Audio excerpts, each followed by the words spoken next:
Blog number 79. It's a pinball kind of thing.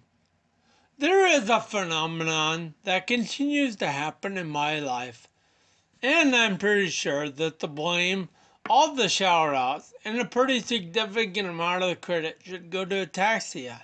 Well, that and the fact that while attending college, I spent a portion of my study time repeatedly sending a little ball that had done nothing wrong, mind you, shooting and bouncing around inside a lighted arena.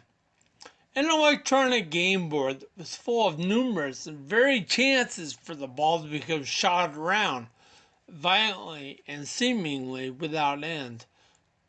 Two friends and I would go at least once a week to a 24-hour restaurant that was located at an all-night truck stop. During our spurts of studying, which really could be defined more as taking long sessions of eating pie, french fries, drinking milkshakes, and large gallons of coffee, we would take rejuvenation breaks, in which we would visit the game room in the back of the establishment and play copious amounts of pinball. Now, at this point in the blog, I have a link to the song Pinball Wizard by The Who on YouTube that you can click on. And I have that song because it's a significant part of what I'm writing about, and it goes well with what I'm saying. I thought about singing it all for you, but if you would like to hear it, it'd probably be better than me trying to sing it for you. So you can just scroll down past the first two paragraphs, click on that link. But right now, let's get back to the blog.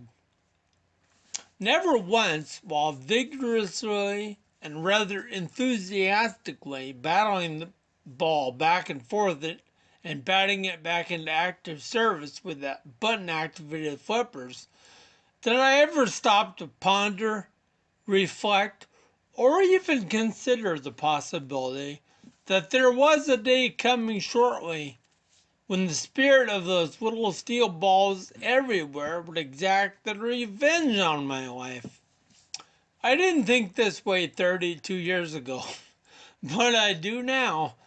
I reflect on my likeness to that little steel ball from yesteryear.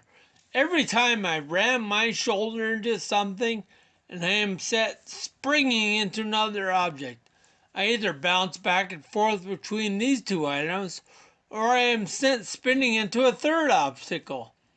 I walk around my house all day feeling like I'm trapped within a giant pinball venue, and all that is missing is the large scoreboard that tells the growing score, with the sound of a constant beeps and whistles.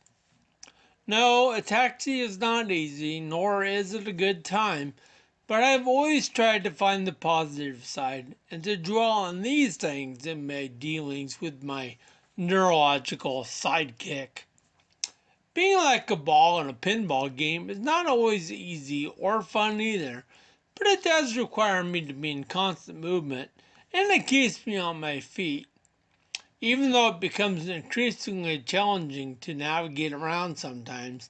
I strongly believe in the motto that says, if you don't use it, you will lose it.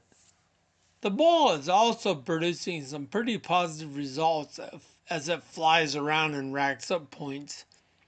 I'm not saying that I fly around, but at the end of the day, I can look back and see that I have at least tried to be productive. Ataxia has brought back certain aspects of bounciness and large amounts of springing and ricocheting back into my life, and I just keep trying to beat my own top score.